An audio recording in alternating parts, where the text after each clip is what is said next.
স্বাগত জানাচ্ছি সজল কম্পিউটার ট্রিক্সের আরও একটি গুরুত্বপূর্ণ ভিডিওতে। আমি আমার এই চ্যানেলে প্রতিদিন কম্পিউটারের বিভিন্ন ধরনের ট্রিক্সগুলো নিয়ে আলোচনা করে থাকি। তার মধ্যে এক্সেল এবং এমএস ওয়ার্ড খুবই গুরুত্বপূর্ণ। তো বন্ধুরা, আজকের ভিডিওতে খুবই একটি গুরুত্বপূর্ণ বিষয় থাকছে, তা হলো এক্সেলের খুবই একটি গুরুত্বপূর্ণ ফর্মুলা VLOOKUP। তো এই VLOOKUP-এর ফর্মুলাটি আপনাদেরকে আমি আজকে উদাহরণস্বরূপ দেখিয়ে দিব। তো আপনারা VLOOKUP-এর ফর্মুলাটা কিভাবে ব্যবহার করবেন। তো বন্ধুরা, ভিডিওটি শুরু করার পূর্বে আপনাদের কাছে আমার অনুরোধ আমার চ্যানেলে যদি আপনি নতুন হয়ে থাকেন এবং আজকে আমার যে ভিডিওটি দেখছেন, অবশ্যই আপনারা চ্যানেলটিকে সাবস্ক্রাইব করে রাখবেন এবং বেল বাটনটি অন করে রাখবেন, যাতে করে আপনারা গুরুত্বপূর্ণ টিপসগুলো না মিস করেন। আর যারা আমার ভিডিওটি রেগুলার দেখছেন তাদের প্রত্যেককে অসংখ্য ধন্যবাদ। তো বন্ধুরা, ভিডিওটি শুরু করছি। দেখেন, আমি এখানে একটা VLOOKUP-এর ফর্মুলা দিয়ে রেখেছি। এই VLOOKUP-টি আপনি কিভাবে নেবেন। তো আমি এখানে যে এই ডাটাগুলো আপনি কিভাবে এখানে সেট করবেন বা VLOOKUP-এর মাধ্যমে কিভাবে ব্যবহার করবেন, তারপর সিস্টেমটাই আজকে আমি আপনাদের সাথে আলোচনা করব। তো আমি এখানে একটু আইডিগুলো দিয়ে রেখেছি। এই আইডিগুলো আমি এখান থেকে এগুলো রিমুভ করে দিলাম। রিমুভ করে আপনাদেরকে প্র্যাকটিক্যালি এবং উদাহরণস্বরূপ দেখিয়ে দিচ্ছি। যেমন আমি এখান থেকে এই ডাটাগুলো থেকে আমি নামটা বের করব। এখানে আইডি কিছু মেনশন করে দেওয়া আছে। তো আপনি এটা কিভাবে বের করবেন। তো প্রথমত আপনাকে কিবোর্ড থেকে ইকুয়াল প্রেস করতে হবে। ইকুয়াল টু প্রেস করলাম, দেন VLOOKUP লিখব। VLOOKUP দেন ফার্স্ট ব্র্যাকেট দিয়ে আপনি শুরু করবেন। তারপর এখান থেকে আইডি মেনশন করে দিবেন। আইডি বা যেই শীটের এগেনস্টে আপনি নামটা নিতে চাচ্ছেন।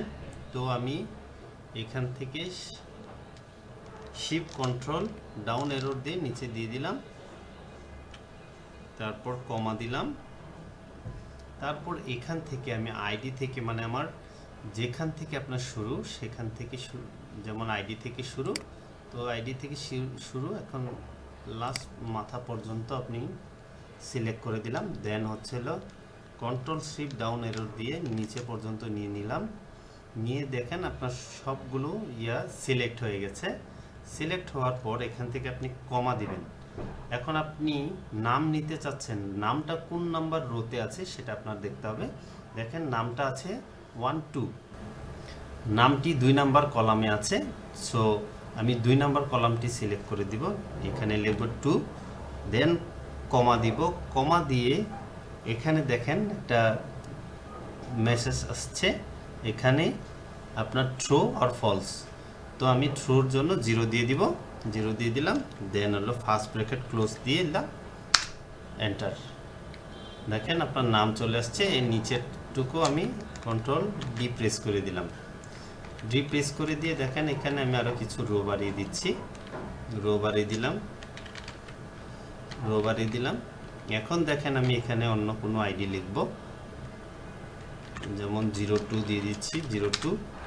এখান থেকে আবার কন্ট্রোল ডি প্রেস করে দিলাম। দেখেন এইভাবে আপনি আবার এখানে আমি 17 আইডি দিয়ে দিলাম।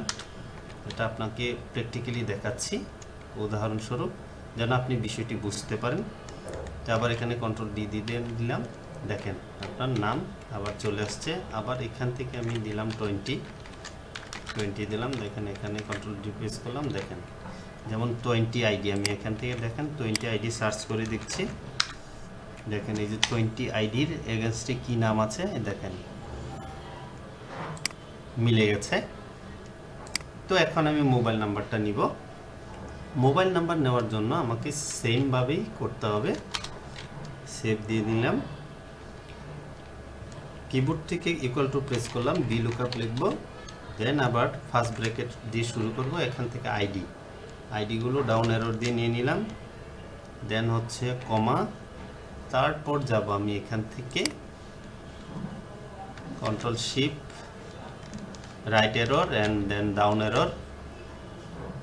তারপর এখান থেকে দেখেন আমি কয় নাম্বার সিরিয়ালটা নিব, কমা দিলাম।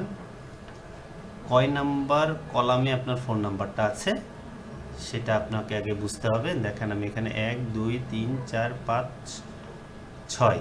6 আমি এখানে একটা কলাম হাইড করে রেখেছি, তো 6 হবে 1 2 3 4 5 6 এবং 7। এই 7 নাম্বারে হচ্ছে আপনার ফোন নাম্বারটা আছে, তো 7 দিয়ে দিলাম, দেন কমা, দেন 0 ফার্স্ট ব্র্যাকেট ক্লোজ। দেখেন এই যে ফোন নাম্বারটা চলে আসছে। এখন এটাকে ধরে আপনি কন্ট্রোল ডি প্রেস করে দেবেন নিচে পর্যন্ত, আপনার ভিলুকআপের ফর্মুলা হয়ে গেছে। এখন আপনি এখান থেকে আইডি যে কোনো চেঞ্জ করতে পারেন। দেখেন আমি এখান থেকে 0 1 দিয়ে দিলাম। দেখেন 0 1 এর কোনো নাই, আইডি নাই। দেখেন আমি এখানে সার্চ দিয়ে দেখাচ্ছি আপনাকে, নাই। তো এটাকে আমি যদি অন্য কোনো আইডি দিই, দেখেন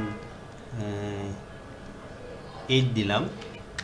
দেখেন 8-এর এগেনস্টে, এই আইডির এগেনস্টে আপনার নাম, এটাকে আপনি প্র্যাকটিক্যালি দেখেন এই যে 08-এর ইনফরমেশন এখানে দেওয়া আছে। তো আশা করি বন্ধুরা ভিডিওটি আপনারা গুরুত্ব সহকারে দেখেছেন এবং ভিডিওর সম্পূর্ণ বুঝতে পেরেছেন। যদি ভিডিওটি আপনাদের ভালো লেগে থাকে অবশ্যই একটি লাইক করবেন এবং ভিডিও সম্পর্কে কমেন্টস করে যাবেন, আর ভিডিওটিকে বেশি বেশি শেয়ার করে দিবেন যাতে করে আপনার দ্বারা অন্যরা উপকৃত হতে পারে। তো বন্ধুরা আজকের মতো বিদায় নিচ্ছি। ভালো থাকবেন, সুস্থ থাকবেন, দেখা হবে আগামী কোনো নতুন ভিডিওতে।